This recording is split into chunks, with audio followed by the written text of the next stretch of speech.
So these are the parts of a resume.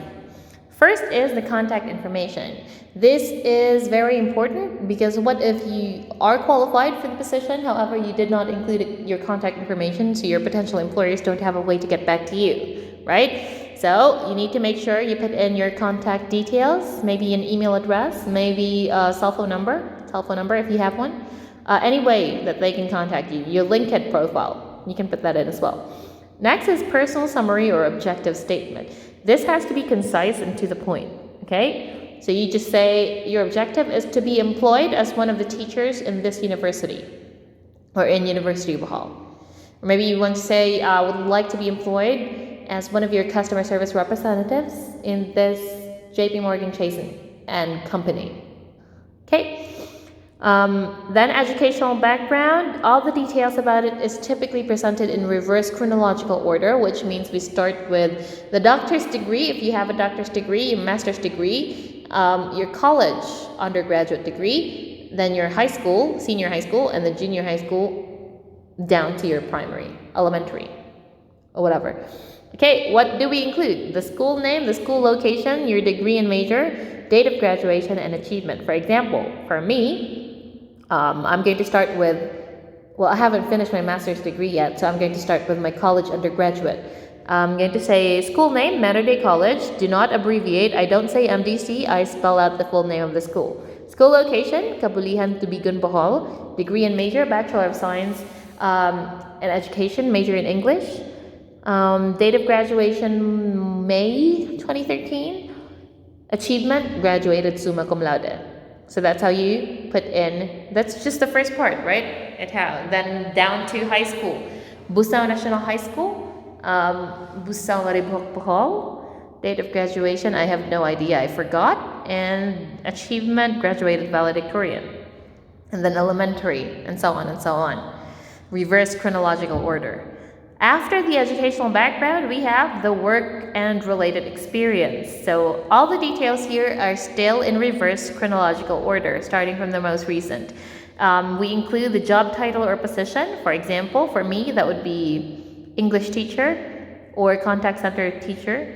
And the name and location of the company, that's Mater Dei College, Kabulihan, Tubigon, Bohol. Dates of employment, blah, blah, blah, blah. Brief description of the position. Well, it's teaching position, so you don't need to describe it. Accomplishments relevant to no accomplishments, okay? Excuse me. And then down to after that or before that, there's JP Morgan Chase. So you start with the job title, then account supervisor, JP Morgan Chase and Company. That's Apas Cebu City. Dates of employment, I have no idea, I forgot. Brief description of the position, escalations, accomplishments, I don't know, early promotion. And so that's what you include in your work and related experience. Take note, I would like to say again, your educational background and your work-related experience is in reverse chronological order, so starting from the most recent to the last. Next is seminars and or trainings. So all the dates or details here still are presented in reverse chronological order. So what was the most recent seminar that you have attended? So I attended a research seminar that was for 3 days or 2 days around November, blah, blah, blah. So the details that you're going to include is the title of the seminar or training, the location, and then the date. Okay. Next is professional affiliations or organizations. So all the details here are still presented in reverse chronological order. So title of your position or title or position, and then you include the name of the organization and inclusive date of participation. Next is skills. What are your skills? And make sure that your skills are still connected or relevant to the position that you're applying for. You don't say, I know how to pole dance, and you're applying for a teaching job. That's just not relevant. Other achievements or awards. These include academic, musical, or athletic recognitions and the like. This is where you can go to town. Okay, you can include all the achievements that you have, awards that you have received. But not for like elementary school, best in religion. You don't need to include those anymore. References. So this is what I mentioned earlier. You can have your principal, your dean, the president of the college or university write a recommendation, but they don't need to write a letter of recommendation per se because you just graduated. What you need to do is you put in their names as reference. How are you going to do it? You put in the name of the person. For example, for me, I included Reverend Father Florente Escamacho, SVD. Relationship of the reference to the person applying for a job. So he was the president, Mentor College, where I graduated. Organization or company, there, I just said it. Contact information, so a cell phone number or an email address, because they're going to contact these people to ask about your character. Next, application letter for employment. So this is a different thing now. It's not application for college admissions, which is not relevant here in the Philippine setting. But this application letter for employment is very important. We also call it the cover letter. So it's the cover letter for a resume. So we put in the application letter above the resume. Similar to a resume, except that the resume is in bullet form or table form, while the cover letter is in paragraph form. So basically, you still sell yourself. It's a more formal way to advertise yourself, but the main purpose is similar to that of a resume. One-page document attached to the resume that gives a summary of an applicant's strengths and abilities that are related to the job post applied for. So you don't need to make it long either. You just need to sell yourself. You say that you're the best fit for the job. The details are in the resume. Okay, so it's generalized. What are the guidelines in writing an effective cover letter? Number 1, create a memorable introduction. What's normally my introduction? Good question. Normally I say good day, or I hope this letter finds you in good health and spirits. That's what I normally say.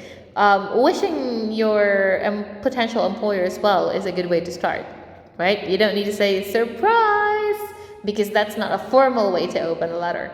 Make sure you're still using formal language.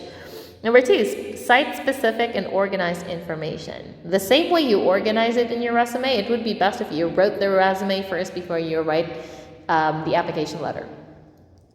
Be clear and concise. This is what I said. Clear, simple, straightforward, to the point. Be honest in the information provided. This is necessary, especially if you're applying for a banking job, a teaching position, basically all jobs. You need to be honest at all times. Okay? Be unique. Okay? You need to stand out. There are several other applicants. What makes you the most likely candidate, right? Be fresh. Number 6, highlight relevant qualifications. Only the relevant qualifications. Maybe your education, maybe the bachelor's degree that you have, maybe your achievement. What else? Do not reuse the same cover letter. If you're applying for a different job, you write a different cover letter. Don't be lazy and do copy paste, okay? Because it might be that you are not able to edit. And if you're not able to edit, then maybe University of Bohol is reading an application letter for Holy Name University, and that's not a good thing. Okay, you're automatically rejected. Tell your story, but make sure you don't be too verbose. Okay, make sure you're still concise and you're still to the point. End with a call to action remark. How are you going to end with a call to action? I'm going to tell you later. So these are the parts of an application letter for employment. The first one is the letterhead. So in the letterhead, it's in the center of the bond paper. You include your name, Michelle M. Shao, your address and zip code, Busao, Maribohok, Bohol 6336, my phone number, which is 09 blah blah, and my address, Busao, Maribohok, Bohol. But I already included that earlier. Email address, so that's UBSHS. Oh no, I'm not going to use my UBSHS, that's my school email. I'm going to use my personal email for this. And then the date, you include the date. Inside address, so this is the address of the person you are writing to. Name of the person in charge. So name of the HR, most likely. The HR is the department that handles employment. So you apply to them. So you go to the HR department first. You ask for the name of the manager, his or her title or position, the company name, that's University of Bohol, the company address. Okay, and then the salutation. What's the salutation? Dear Mr. Evans, or maybe you can say sir, or you can say ma'am or madam. And then introduction. Be specific and state the job that you are applying for, why you are interested in the position, and the company itself, and the reason why you are qualified. So maybe you can say, I am writing to apply for a teaching position in University of Bohol. I have seen your ad that you included in Bohol Chronicle, that you're looking for a teaching job, or I saw an advertisement on Facebook that was shared by my friend. Why you're interested? I just graduated. No. Yeah, maybe you can say that. I just graduated from University of Bohol as well. Okay, and I would like to stay in my alma mater and give back to the community, and stuff like that. So that's your introduction. And then your body, discuss your qualifications and your experiences related to the job that you're applying for. You may also state in this part the significant accomplishments or awards you received. So you're going to say, I am very qualified for this job because I graduated with a degree in Bachelor's of Science in Education, major in English in University of Bohol. I also, with Latin honors, maybe you can include that because you're selling yourself, right? One of my achievements, I was also one of the participants, or last people, top 10 outstanding students in the Philippines. Maybe you can include that too in your body. And then finally, we get to the conclusion. Your closing remarks should show how you can apply your skills and qualifications on the job. Also, re-emphasize here your interest in the job position. So, you just wrap up. And finally, call to action. Invite the person in charge to contact you and thank him or her for reviewing your cover letter. You also can say here in this part, attached herein is my resume. I hope you peruse them at your discretion. I am sincerely looking forward to your communication and response. And then, truly yours, or yours truly, Michelle Amshao with signature. So that's how you do it. So that was the third one. The fourth one is the professional correspondence. What is this? This refers to any printed, written, or electronic form of formal communication that happens between two people or among members of an organization. If you are a part of an organization such as maybe Red Cross or stuff, they need letters as well for interdepartmental memos. A memo or memorandum is also considered a professional correspondence. So any form of letter that you're going to write among peers, or once you get a job, you write to your superiors, it's considered a professional correspondence. The main purpose is to send information through formal letters, maybe to impress a prospective employer, inquire about a job, accept or reject an offer, or say thank you for a concluded interview kept for documentation. So I've included here samples. These are also from your book. Most common types of professional correspondences are internal correspondences within the organization, external correspondence to outside the organization, sales correspondence, personalized correspondence, circulars, resumes, cover letters, which are included earlier, resignation letters, letters of complaint, letter of recommendation, letter of acknowledgement, letter of acceptance or declining, response letter. Here are some samples or elements. What are the elements of a letter of professional correspondence? We need to have, number one, a heading. It contains information about the sender, which means it's basically your letterhead. Remember earlier when I mentioned a letterhead, which included my name, my address, my contact information? That's what you need to include in a heading. Then the date, then the inside address, so the addressee. Okay, the person you are trying to send a letter to. So the inside address contains the information about the recipient, and then salutation, body, complimentary close, truly yours, sincerely yours, signature of the sender, name of the sender, and then enclosure. Only if applicable. If you have, included any other documents apart from the letter of professional correspondence. So attached herein, or ENC, resume, other significant documents. What are the styles observed in writing a letter of professional correspondence?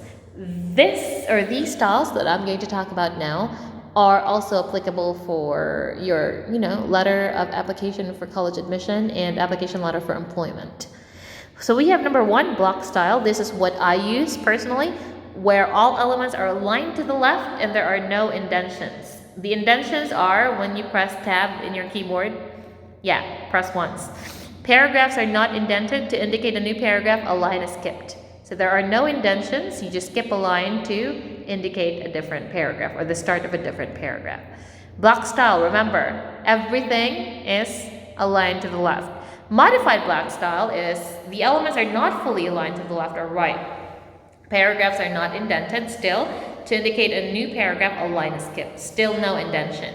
The third one is the indented style, where we use the indention, but it's similar to the modified block style. So what happens here is that not everything is aligned to the left and the paragraphs are indented. That's it. Here are how you see it. So in this style, the block style, to the left, everything is to the left. The inside address, the salutation, including your letterhead, and then the body and your signature. Modified block style. So the date and your letterhead is to the right, everything else to the left, and then yours truly, your name and signature to the right again. So this is the traditional method, the modified block style. I don't use this anymore. I use the block style. It's more businessy, if you ask me. Then finally, we have the intended style. It looks like the modified block style. It looks like the modified block style. However, the paragraphs in the indented style are indented. So as you can see, the start of every paragraph in the body, there's an indentation, indentation, indentation. Okay. General format in writing for professional correspondence. So this is the technical rules in writing professional correspondences, including your application letter for college admission, your resume, and your application letter for employment. It has to have margin, 1 inch to 1.5 inches on each side. 1, 1, 1, 1 is what I use. I don't use 1.5, it's too big. Number 2, font style, standard plain fonts like Arial, Times New Roman, Verdana, Courier New. In my resume and application letter, or all types of documents that I've ever written in University of Bohol, I use Arial. It's more business. Yeah, only my resume is in Times New Roman. Number 3, font size is 12 for me, but you can use 10, 11, or 12. Spacing between letter elements varies per line and per element, shown on the next slide. Here you go. Okay. So 1 to 1.5 spacing, and then 4.0 spacing from the letterhead to your date, and then from the date to your inside address, 2.0 spacing.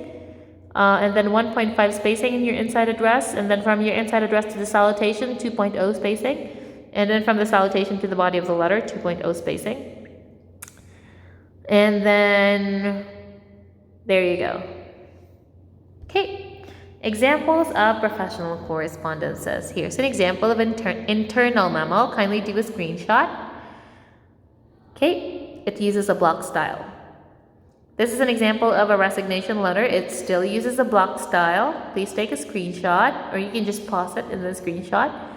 Letter of reference, still using the block style. As I mentioned earlier, even I personally use the block style all the time. We don't use the modified anymore, or the indented. Okay. Letter requesting information, and letter sending information. Letter of invitation. Everything is using the block style. Okay, that's about it. If you have any questions, please don't hesitate to ask me. This is my final video lecture for the whole semester. I hope you guys have a great day. I hope you guys have a great vacation. All right, bye-bye.